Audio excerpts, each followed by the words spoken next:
ನಮಸ್ತೆ friends, welcome back to ladies corner. ನಾವೆಲ್ಲ ಜಾತ್ರೆಗೆ ಹೋಗ್ತಾ ಇದ್ದೀವಿ. ಇವತ್ತು ಸ್ಯಾಟರ್ಡೆ. ಅಂದರೆ ಜಾತ್ರೆ ಅಂದರೆ ಊರಿಗೆ ಹೋಗ್ತಾ ಇದ್ದಾರೆ ಅಂತ ನೀವೆಲ್ಲ ಅನ್ಕೋತಾ ಇದ್ದೀರಾ? ಇಲ್ಲ, ಬೆಂಗಳೂರಲ್ಲಿ ನಡೀತಾ ಇರೋವಂಥ ಒಂದು ಜಾತ್ರೆಗೆ ಹೋಗ್ತಾ ಇದ್ದೀವಿ. ಅಂದರೆ ಬೆಂಗಳೂರಲ್ಲಿ ಆಂಜನೇಯ ಬ್ರಹ್ಮೋತ್ಸವ ರಥ ನಡೆಯುತ್ತೆ, ಜಾತ್ರೆ ನಡೆಯುತ್ತೆ 3 ಡೇಸ್. ಅದು ಏರವಳ್ಳಿಲಿ ನಡೆಯುತ್ತೆ, ಏರವಳ್ಳಿ ಜಾತ್ರೆ ಅಂತ. ಇದನ್ನು 3 ದಿನಗಳ ಕಾಲ ಜಾತ್ರೆ ಮಾಡ್ತಾರೆ. ನಾನು ಇದೇ ಫಸ್ಟ್ ಟೈಮ್ ಬೆಂಗಳೂರಲ್ಲಿ ನಡೀತಾ ಇರೋವಂಥ ಒಂದು ಜಾತ್ರೆ ಅಂದರೆ ಏರವಳ್ಳಿ ಜಾತ್ರೆನ ಇದೇ ಫಸ್ಟ್ ಟೈಮ್ ನಾನು ನೋಡ್ತಾ ಇರೋವಂಥದ್ದು. ಚಿಕ್ಕ ವಯಸ್ಸಲ್ಲೆಲ್ಲ ನಾನು ಚುಂಚನಗಿರಿಲಿ ನಡೆಯುತ್ತೆ ಜಾತ್ರೆ, ಅಲ್ಲಿ ಮತ್ತು ಮುಡ್ತೆರೆ ಜಾತ್ರೆ, ಚಿಕ್ಕಲ್ಲೂರು ಜಾತ್ರೆ, ಈ ಥರ ಜಾತ್ರೆಗಳನ್ನು ಹಳ್ಳಿಗಳಲ್ಲಿ ಊರುಗಳಲ್ಲಿ ನೋಡ್ತಾ ಇದ್ದೆ. ಅದೇ ಫಸ್ಟ್ ಟೈಮ್ ನಾನು ಬೆಂಗಳೂರಲ್ಲಿ ನಡೀತಾ ಇರೋವಂಥ ಜಾತ್ರೆಯನ್ನು ನೋಡ್ತಾ ಇದ್ದೀನಿ.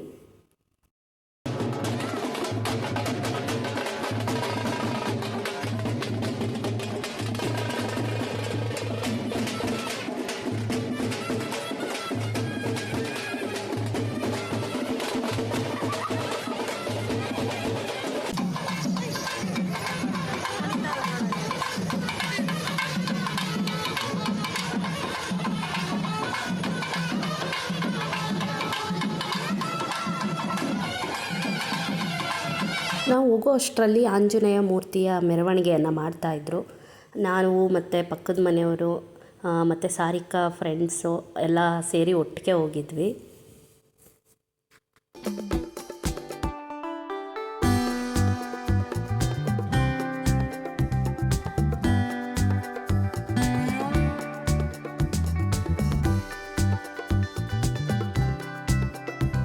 ತುಂಬ ಜನ ಸೇರಿದ್ದರು, ಅಕ್ಕಪಕ್ಕ ಲೇಔಟವರು ಮತ್ತು ಏರಿಯಾದವರೆಲ್ಲ ತುಂಬ ಜನ ಸೇರಿದ್ದರು ಆ ರಥ ನೋಡೋದಕ್ಕೆ ಅಂತಲೇ.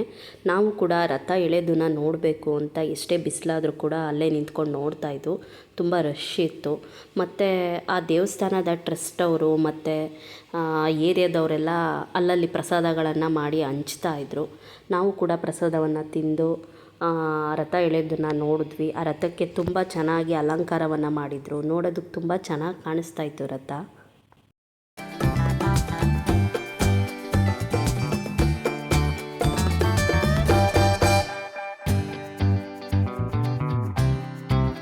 ಇಷ್ಟೊಂದು ಜನ, ಆ ಗೊಂಬೆಗಳ ಕುಣಿತ, ಈ ರಥ ಇದೆಲ್ಲ ನೋಡ್ತಾ ಇದ್ದರೆ ನಾವು ಯಾವುದೋ ಒಂದು ಊರಲ್ಲಿ ಇದ್ದೀವೇನೋ, ಹಳ್ಳೀಲಿ ಇದ್ದೀವೇನೋ ಅನ್ನೋ ಥರ ಫೀಲ್ ಆಗ್ತಾಯಿತ್ತು. ಮನ್ಸಿಗೆ ತುಂಬಾ ಖುಷಿಯಾಯಿತು ನಮಗಂತೂ ಹೋಗಿದ್ದಿಲ್ಲಿಗೆ. ಈ ಸಿಟೀಲಿ ಈ ಥರ ಹಬ್ಬ, ಈ ಜಾತ್ರೆ ಇದೆಲ್ಲ ಆಚರಿಸೋದ್ರಿಂದ ಮಕ್ಳಿಗೆ ತುಂಬಾ ಒಂಥರ ನಾಲೆಡ್ಜ್ ಇಂಪ್ರೂವ್ ಆಗುತ್ತೆ. ಇದ್ರ ಬಗ್ಗೆ ಜಾತ್ರೆ ಅಂದರೆ ಏನು ಅಂತಲೇ ಗೊತ್ತಿರಲ್ಲ ಕೆಲವು ಮಕ್ಕಳಿಗೆ. ಹೇಳ್ಬೇಕು ಅಂದರೆ ನನ್ನ ಮಗಳಿಗೆ ಗೊತ್ತಿರಲಿಲ್ಲ. ಅವಳಿಗೆ ಕನ್ನಡ ಲೆಸನಲ್ಲಿದೆ ಜಾತ್ರೆ ಅಂತ. ಅವಳು ಕೇಳ್ತಾಯಿದ್ಲು, ಅಮ್ಮ ಜಾತ್ರೆ ಅಂದರೆ ಹೇಗಿರುತ್ತಮ್ಮ, ಏನಮ್ಮ ಜಾತ್ರೆ ಅಂದರೆ ಅಂತ ಕೇಳ್ತಾಯಿದ್ಲು. ಈಗ ಅವಳಿಗೆ ಈ ಪಿಕ್ಚರ್ ಇದೆಲ್ಲ ನೋಡಿದ್ಮೇಲೆ ಇವಾಗ ಒಂದು ಅವಳ ತಲೆಯಲ್ಲಿ ಬಂದಿರುತ್ತೆ ಜಾತ್ರೆ ಅಂದರೆ ಏನು ಅಂತ.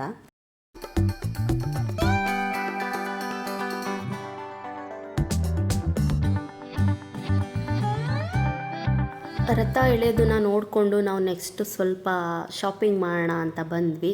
ಜಾತ್ರೆ ಅಂದರೆ ಹೇಳ್ಬೇಕಾ, ಪ್ರತಿಯೊಂದು ವಸ್ತುಗಳು ಕೂಡ ಇರುತ್ತೆ. ನಾವು ಜಾತ್ರೆಗೆ ಹೋದ್ಮೇಲೆ ಹೆಣ್ಮಕ್ಳು ಏನು ತಗೊಳ್ಳದೆ ಬರೋಕ್ಕಂತೂ ಆಗೋದೇ ಇಲ್ಲ. ಹೆಣ್ಮಕ್ಳಿಗೆ ಬೇಕಾಗಿರುವಂಥ ಎಲ್ಲ ವಸ್ತುಗಳು ಇಲ್ಲಿ ಸಿಗುತ್ತೆ, ಏನಿಲ್ಲ ಅಂತ ಹೇಳೋಂಗಿಲ್ಲ. ಸರ, ಬಳೆ, ರಬ್ಬರ್ ಬ್ಯಾಂಡು, ಸ್ಟಿಕ್ಕರು, ಕ್ಲಿಪ್ಸು, ಪ್ರತಿಯೊಂದು ವಸ್ತುಗಳು ಕೂಡ ಇತ್ತು. ಮತ್ತು ಮನೆಗೆ ಬೇಕಾಗಿರುವಂಥ ವಸ್ತುಗಳು ಕೂಡ ಅಲ್ಲೇ ಇದ್ವು. ರೇಟ್ ಹೇಳಬೇಕು ಅಂದರೆ ತುಂಬಾ ಕಡಿಮೆ ಇತ್ತು ಇಲ್ಲಿ. ಬೆಂಗಳೂರಲ್ಲಿ ಈ ರೇಟಿಗೆ ಎಲ್ಲೂ ಸಿಗೋಲ್ಲ. ಅದಕ್ಕೆ ಇದನ್ನು ಜಾತ್ರೆ ಅಂತ ಹೇಳೋದು.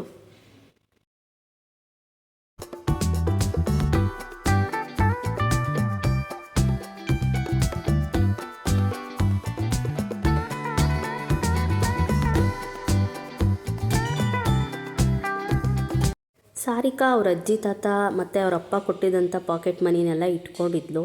ನಾನು ಅವಳಿಗೆ ಹೇಳಿದ್ದೆ ಈ ಥರ ಜಾತ್ರೆಯಲ್ಲಿ ಎಲ್ಲ ಥರದ್ದು ವಸ್ತುಗಳು ಸಿಗುತ್ತೆ ಅಂತ. ಅದಕ್ಕೆ ಅವಳು ಬರಬೇಕಾದ್ರೆ ದುಡ್ಡು ಎತ್ಕೊಂಡು ಬಂದಿದ್ಲು. ಅಮ್ಮ ನಾನು ಏನೇನು ಕೇಳ್ತೀನಿ ಅದನ್ನು ತೊಗೊಳಮ್ಮ ಅಂತ. ಆದರೆ ಅವಳಿಗೆ ತೊಗೊಳಕ್ಕೆ ಬರಲ್ಲ. ನಾನು ನೋಡಿ ಕೆಲವೊಂದನ್ನು ಸೆಲೆಕ್ಟ್ ಮಾಡಿಕೊಡ್ತಾ ಇದ್ದೆ. ನೋಡಿ, ಆ ಲೈನ್ ಪೂರ್ತಿ ಲೆಫ್ಟು ರೈಟ್ 2 ಕಡೆಯೂ ಅಂಗಡಿಗಳಿಟ್ಟಿದ್ರು. ಪಾತ್ರೆಗಳ ಅಂಗಡಿ ಮತ್ತು ಆಟ ಸಾಮಾನು ಅಂಗಡಿ, ತಿಂಡಿಗಳು, ಪ್ರತಿಯೊಂದು ಎಲ್ಲ ಇತ್ತು.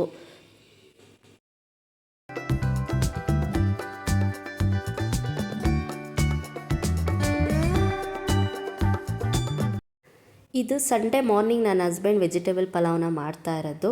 ಅವರೇ ಹೋಗಿ ವೆಜಿಟೇಬಲ್ನ ತೊಗೊಂಡು ಬಂದು ರೆಡಿ ಮಾಡ್ಕೊಂಡು ಮಾಡ್ತಾಯಿದ್ದಾರೆ. ಯಾಕಂದರೆ ಅವತ್ತು ಸ್ಯಾಟರ್ಡೆ ಸಂಡೇ 2 ದಿನವೂ ನನ್ನ ಮಗಳಿಗೆ ಮತ್ತು ಹಸ್ಬೆಂಡ್ಗೆ ಲೀವ್ ಇರೋದ್ರಿಂದ ಅವತ್ತು ಪೂರ್ತಿ ಒಂದು 75% ಕೆಲಸ ಅವರೇ ಮಾಡಿಕೊಟ್ಬಿಡ್ತಾರೆ. ನಾನು ಎದ್ದು ಬರೋ ಅಷ್ಟರಲ್ಲಿ ಅವರು ಮಾಡಿಬಿಟ್ಟಿದ್ರು ಇದೆಲ್ಲ. ಇಲ್ಲಾಂದರೆ ನಾನು ಫುಲ್ ರೆಸಿಪಿನ ಫಸ್ಟಿಂದ ವಿಡಿಯೋ ಮಾಡ್ಕೊಳ್ತಾ ಇದ್ದೆ. ನಾರ್ಮಲ್ ಡೇಸಲ್ಲೆಲ್ಲ ನೀನು ನಮಗೆ ಬೇಗ ಎದ್ದು ಟಿಫನ್ ಬಾಕ್ಸ್ ರೆಡಿ ಮಾಡಿಕೊಡೋದು, ಟಿಫನ್ ಮಾಡೋದು ಎಲ್ಲ ಮಾಡ್ತೀಯ. ಈ ಸ್ಯಾಟರ್ಡೆ ಸಂಡೇ ಆದರೂ ನೀನು ನಿಧಾನಕ್ಕೆ ಎದ್ದೇಳು, ರೆಸ್ಟ್ ಮಾಡು, ಆರಾಮಾಗಿರು ಅಂತ ಹೇಳ್ತಾರೆ.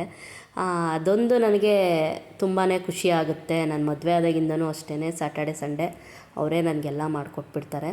ನನಗೆ ನನ್ನ ಮಗಳಿಗೇನಾದರೂ ಹುಷಾರಿಲ್ಲ ಅಂದರೆ ಅವತ್ತೊಂದು ದಿನ ಅವರು ಆಫೀಸ್ಗೆ ಹೋಗೋದಿಲ್ಲ, ಅಷ್ಟು ಕೇರ್ ಮಾಡ್ತಾರೆ ನಮ್ಮನ್ನ. ಈ ವಿಷಯದಲ್ಲಿ ನಾನು ಇಂಥ ಗಂಡನ್ನ ಪಡೆಯೋದಕ್ಕೆ ತುಂಬ ಪುಣ್ಯ ಮಾಡಿದ್ದೀನಿ. ಅವ್ರ ಕೈಯಲ್ಲಿ ನಾವು ಅಡುಗೆ ತಿಂಡಿ ಮಾಡಿಸ್ಕೊಂಡು ತಿನ್ನಬೇಕು ಅಂದರೆ ಯಾವ ಹೆಂಡ್ತಿ ಪುಣ್ಯ ಮಾಡಿರಲ್ಲ ಹೇಳಿ.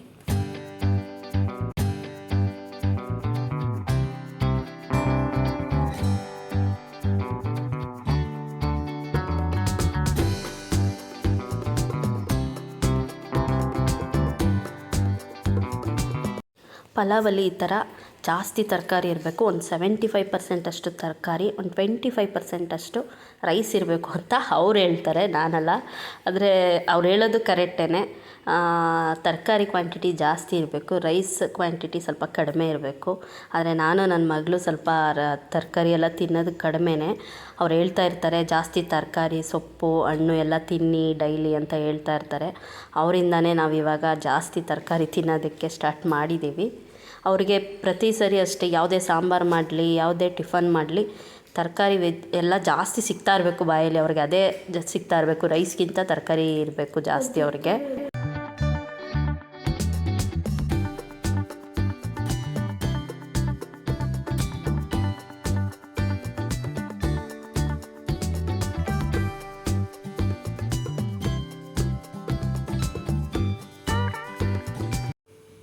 ನಾವು ಮಸಾಲೆ ಎಲ್ಲ ರುಬ್ಬಿ ಮಾಡಾದಮೇಲೆ ವಾಶ್ ಮಾಡಿ ತೊಳೆದು ಎತ್ತಿಟ್ಬಿಡ್ತೀವಿ ಜಾರನ್ನ.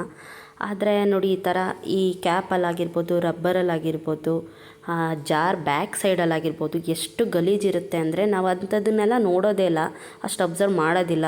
ಸುಮ್ಮನೆ ವಾಶ್ ಮಾಡಿ ತೊಳೆದು ಎತ್ತಿಟ್ಬಿಡ್ತೀವಿ. ಆದರೆ ನೋಡಿ ಇಲ್ಲಿ ಅವರೇ ಎಲ್ಲ ಕ್ಲೀನ್ ಮಾಡ್ತಾಯಿದ್ದಾರೆ. ಅದರಲ್ಲೆಲ್ಲ ಎಷ್ಟು ಗಲೀಜು ಸೇರ್ಕೊಬಿಟ್ಟಿರುತ್ತೆ ಅಂದರೆ ನಾವು ಅಂಥದ್ದನ್ನೆಲ್ಲ ಸಣ್ಣ ಪುಟ್ಟದನ್ನೆಲ್ಲ ನೋಡ್ಕೊಳ್ಳೋದೇ ಇಲ್ಲ ನಾವು. ಅದು ಮೇಯ್ನಾಗಿ ನಾವು ಕ್ಲೀನ್ ಮಾಡ್ಕೊಳ್ಬೇಕು ಅದನ್ನೆಲ್ಲ. ಇಲ್ಲಾಂದರೆ ಮತ್ತೆ ನಾವು ಮಸಾಲೆ ಎಲ್ಲ ರುಬ್ಬಬೇಕಾದ್ರೆ ಹಳೇದೆಲ್ಲ ಕೊಳೆ ಗಲೀಜೆಲ್ಲ ಮತ್ತೆ ಮಸಾಲೆಗೆ ಸೇರುತ್ತೆ. ನಮಗೆ ಅವಾಗ ಎಲ್ತ್ ಹಾಳಾಗುತ್ತೆ ಇದರಿಂದ. ಇಂಥದ್ದನ್ನೆಲ್ಲ ನಾವು ಕ್ಲೀನ್ ಮಾಡ್ಕೊಳ್ತಾ ಇರಬೇಕು.